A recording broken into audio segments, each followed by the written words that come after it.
बाबा फरीद लोगों से कह रहे थे, इस महफिल में है कोई ऐसा जो मेरे साबिर को बिठा दे? वो 12 साल से गूलर के एक तने को पकड़कर खड़े हैं। ये अल्फाज सुनते ही पूरी महफिल में खामोशी छा गई। लोग सोचकर कि कांपने लगे कि भला इतने जलाली इंसान के सामने कौन जा सकता है। किसी का भी साबिर पाक तक पहुंचना आसान नहीं था। लोग सांसें थामे बैठे थे। तभी उस सन्नाटे को चीरते हुए एक शख्स आगे बढ़ा। मैं बिठाऊंगा आपके साबिर को, बताइए जो शख्स साबिर को बिठा देगा उसे क्या मिलेगा? पूरी मजलिस हैरान रह गई। आखिर कौन था वो शख्स और कहां से आया था? क्या वो साबिर पाक के जलाल से अनजान था? और क्या वो साबिर पाक को बिठाने में कामयाब हुआ? आखिर में उसने साबिर पाक के साथ ऐसा क्या किया जो साबिर पाक ने उसे अपना बेटा बना लिया? आखिर क्या राज छुपा था? इसके पीछे जानेंगे इस वीडियो में। हजरत साबिर पाक अल्लाह के एक ऐसे बली थे जो सबसे ज्यादा जलाली थे और सबसे ज्यादा सब्र करने वाले भी थे। अल्लाह पाक ने उन्हें एक अजीब सी कैफियत से नवाजा था। उन्होंने अपनी 90% जिंदगी भूखे रहकर गुजार दी। साबिर पाक के जलाल से जब कलियर शरीफ जलकर राख हो गया था तो आप गूलर के एक तने को पकड़कर खड़े हो गए। लिहाजा मुसलसल 12 साल आप बिना कुछ खाए पिए इसी तरह खड़े रहे। अली मुल्ला अब्दाल ही एक ऐसे शख्स थे जो आपकी खिदमत में रहते थे, लेकिन उन्हें भी साबिर पाक के सामने आने की इजाजत नहीं थी। उस दौर में जब हिंदुस्तान की सरजमीन बुजुर्गों के नूर से जगमगा रही थी, जगह जगह अल्लाह के ऐसे वली मौजूद थे जिनका इल्म और फजल सूरज की तरह चमकता था। इन्हीं दिनों एक सच्चे राह ए हक के मुसाफिर हजरत ख्वाजा शमसुद्दीन अपनी रूह की प्यास बुझाने और रहनुमाई पाने के लिए सफर पर निकले। वो एक ऐसे बुजुर्ग की तलाश में थे जो उनके दिल की बेकरारी को चैन में बदल दे। तलाश का यह सफर उन्हें कदम दर कदम आगे ले गया और आखिरकार सन 628 हिजरी में हजरत ख्वाजा शमसुद्दीन पाक पट्टन बाबा फरीद के पास पहुंचे। उस वक्त हजरत बाबा फरीद महफिल में अपने अकीदतमंदों में वाज व नसीहत फरमा रहे थे। हजरत बाबा फरीद ने फरमाया, इस महफिल में कोई ऐसा आदमी है जो मेरे साबिर को बिठा दे। आज 12 साल हो गए उनको खड़े हुए। पूरी महफिल में खामोशी छा गई, क्योंकि हजरत साबिर पाक को बिठाना तो दूर, कोई उनके पास तक नहीं पहुंच सकता। महफिल चीरते हुए और खामोशी तोड़ते हुए हजरत ख्वाजा शमसुद्दीन आगे बढ़े और कहा, हुजूर, जो आदमी साबिर को बिठा देगा उसको क्या मिलेगा? हजरत बाबा फरीद ने फरमाया कि हम उसको साबिर ही दे देंगे।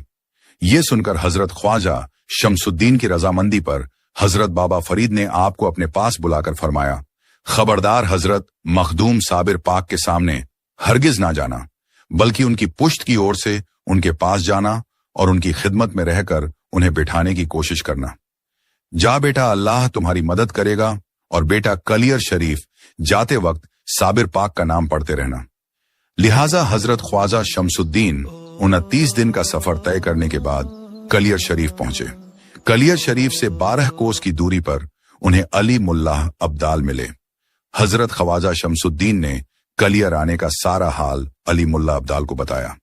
अली मुल्ला अब्दाल उन्हें अपने साथ लेकर साबिर पाक के पास पहुंचे। साबिर पाक के करीब पहुंचकर पुश्त की ओर खड़े होकर आपने ऊंची आवाज से अल्लाह का कलाम यानी कुरान शरीफ की तिलावत करना शुरू कर दी। आपके कुरान शरीफ पढ़ने का अंदाज बहुत सुहाना और दर्द भरा था, जिसे सुनकर हजरत मखदूम साबिर पाक ने अपनी आंखें खोल दी और फरमाया, पुश्त की और अल्लाह का कलाम पढ़ना ठीक नहीं है, सामने से आकर पढ़ो। हजरत शमसुद्दीन कुछ आगे आकर बाईं तरफ खड़े होकर कुरान शरीफ की तिलावत करते रहे, फिर अचानक रुक गए। हजरत साबिर पाक ने फरमाया, रुक क्यों गए शमसुद्दीन, और पढ़ो। इस पर शमसुद्दीन ने अर्ज किया, हजरत, खड़े खड़े थक गया हूं, अब खड़े होकर पढ़ने की हिम्मत नहीं है। हजरत शमसुद्दीन का यह जवाब सुनकर आपने फरमाया, अच्छा बैठ जाओ, बैठकर पढ़ो। इस पर हजरत शमसुद्दीन ने जवाब दिया, हुजूर, ऐसा कैसे हो सकता है कि हुजूर खड़े रहें और गुलाम बैठ जाए। लिहाजा अल्लाह का कलाम सुनने के शौक में हजरत मखदूम साबिर पाक ने बैठने का इरादा किया, लेकिन बैठते कैसे, हाथ पांव सुन्न हो गए थे। हजरत शमसुद्दीन ने सहारा देकर इसी गूलर के तने से टेक लगाकर आपको बैठा दिया और फिर कुरान शरीफ की तिलावत करना शुरू कर दी। लिहाजा कुछ देर बाद फिर हजरत शमसुद्दीन पढ़ते पढ़ते रुक गए तो हजरत मखदूम साबिर पाक ने पूछा, अब क्यों तिलावत बंद कर दी? तो हजरत शमसुद्दीन ने कहा, मेरा इरादा पाक पट्टन जाने का था। अगर हुजूर मुस्तकिल तौर पर इस गुलाम को अपनी खिदमत का शर्फ अता फरमाएं तो यहीं कयाम करूं। हजरत मखदूम साबिर पाक ने फरमाया, तुमको मेरे पीर ने भेजा है। शमसुद्दीन ने कहा, जैसा हुजूर को मालूम है। हजरत मखदूम साबिर पाक ने ख्वाजा शमसुद्दीन के सर पर हाथ रखा और फरमाया, आज से तुम मेरे बेटे हो। इसके बाद साबिर पाक ने उनको मुरीद किया और बाकायदा ख्वाजा शमसुद्दीन चिश्तिया सिलसिले में शरीक हो गए। लिहाजा हजरत ख्वाजा शमसुद्दीन की तिलावत का सिलसिला अब भी जारी ही था कि मगरिब की नमाज का वक्त आ गया तो आपने हजरत मखदूम साबिर पाक से अर्ज किया कि हजरत भूख लगी है, तो साबिर पाक ने इरशाद फरमाया, इस गूलर के फल तोड़कर उबाल लो और खा लो। हजरत शमसुद्दीन ने गुलरियां तोड़कर उबाल ली और मगरिब की नमाज से पहले साबिर पाक के सामने पेश की। आपने खाने से इनकार कर दिया।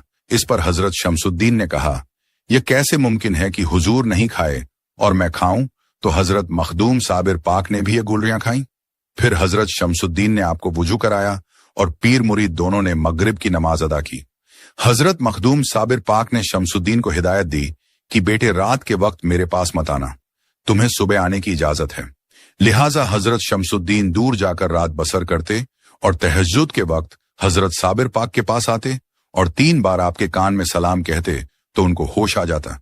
फिर साबिर पाक को वुजू कराते और फिर तहज्जुद व फज्र की नमाज अदा करने के बाद खुदा की याद में डूब जाते। हजरत शमसुद्दीन जब आपको नमाज के वक्त की याद दिलाते तो हजरत साबिर पाक नमाज अदा कर लेते थे। कुछ वक्त बाद हजरत शमसुद्दीन ने एक झोपड़ी बनाई जिसमें वो अपने पीर के साथ रहने लगे। हजरत मखदूम साबिर पाक का रोज का मामूल था कि दिन में हर दिन रोजा रखते थे। इफ्तार के वक्त जब हजरत शमसुद्दीन गुलरियां आपके सामने पेश करते तो कभी कभी साबिर पाक आलमे इस्तगराक में फरमाते कि खुदा खाने और पीने से पाक है। फिर जब कुछ होश आता तो फरमाते, हाँ लाओ, खुदा खुदा ही है और बंदा बंदा ही है। बंदा खाता है, खुदा इससे पाक है। लिहाजा हजरत शमसुद्दीन के अलावा और कोई बनी आदम में से हजरत मखदूम साबिर पाक के सामने हाजिर नहीं होता था। हजरत मखदूम साबिर पाक के मुंह से जो भी कलिमा निकलता था वो फौरन कबूल हो जाता था। शमसुद्दीन कहते हैं कि मैं दिन में कई बार अंधा होता था और कई बार लंगड़ा होता था और फिर बाद में ठीक हो जाता था। लिहाजा साबिर पाक जब गुस्से में होते तो कहते कि शमसुद्दीन क्या तुम अंधे हो गए हो? तो शमसुद्दीन अंधा हो जाते थे। फिर आवाज देते कि शमसुद्दीन यहां आओ, तो शमसुद्दीन कहते कि हुजूर मुझे तो कुछ दिखाई नहीं दे रहा। तब साबिर पाक फरमाते कि मेरा शमसुद्दीन अंधा कैसे हो गया? इतना कहते ही शमसुद्दीन की आंखें ठीक हो जाती थीं। एक बार का जिक्र है कि कलियर शरीफ के पास से एक बारात गुजर रही थी। उस बारात में ढोल ताशे बज रहे थे और गाने भी गाए जा रहे थे। जब इन ढोल ताशों और गानों की आवाजें हजरत मखदूम साबिर पाक के कानों तक पहुंची तो आपने अपनी आंखें खोली और फरमाया, ये हमारी इबादत में खलल डालने कहां से आ गए? आपने अपने खादिम शमसुद्दीन से पूछा, शमसुद्दीन ये कैसी आवाज है? शमसुद्दीन ने अर्ज किया, हुजूर ये कोई बारात जा रही है, ये आवाज उसी की है।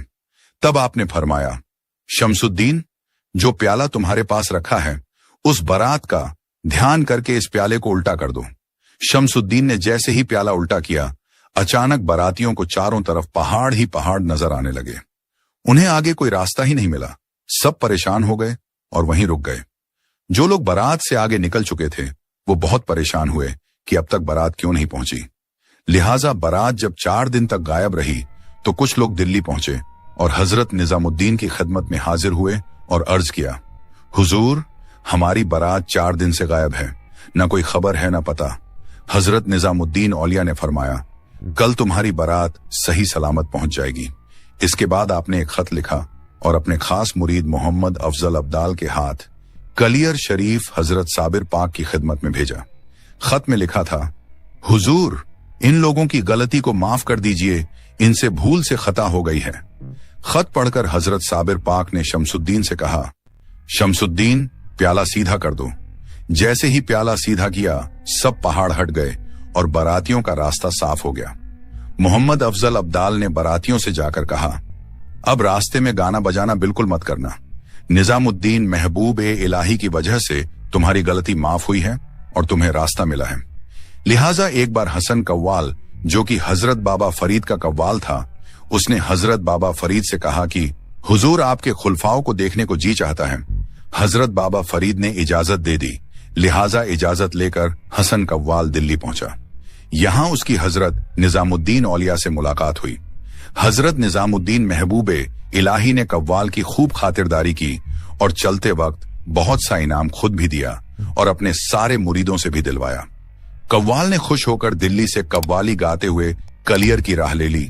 वो सोचता हुआ जा रहा था कि जब यहां से इतना मिला तो वहां से कितना मिलेगा, क्योंकि हजरत साबिर पाक बाबा फरीद के दामाद भी हैं, भांजे भी हैं और खलीफा आजम भी।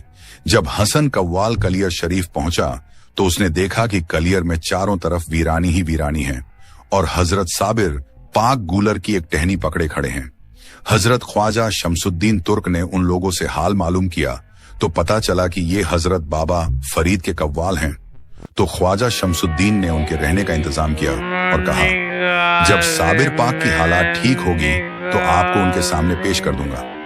लिहाजा 2 दिन इसी इंतजार में गुजर गए, लेकिन साबिर पाक बेखुदी से बाहर नहीं निकले। यहां जंगल में खाने के लिए कच्चे गूलर के अलावा कुछ न था, लिहाजा ख्वाजा शमसुद्दीन ने खाने के लिए इनको भी गूलर ही दिए। कव्वाल बहुत परेशान थे कि कहां आकर फंस गए।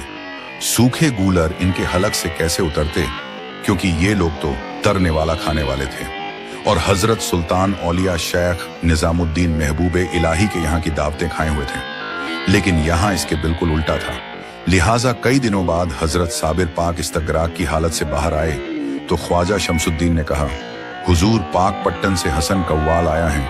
साबिर पाक ने अपनी आंखें खोलकर फरमाया, कौन हसन कव्वाल? हसन कव्वाल ने कहा, हुजूर मैं बाबा फरीद का कव्वाल। साबिर पाक ने फरमाया, कौन बाबा फरीद? हसन कव्वाल ने कहा, अपने पीर बाबा फरीद। इस पर हजरत साबिर पाक ने फरमाया, क्या हमारे शेख अच्छे हैं? ये कहकर साबिर पाक को फिर इस्तगराक हो गया। अब हसन कव्वाल परेशान था कि यहां से जाऊं तो कैसे जाऊं। साबिर पाक तो इस्तगराक की हालत में है, बिना इजाजत के जाऊं तो मुसीबत ना आ जाए। खुश्क गूलर खाते खाते इसी हालत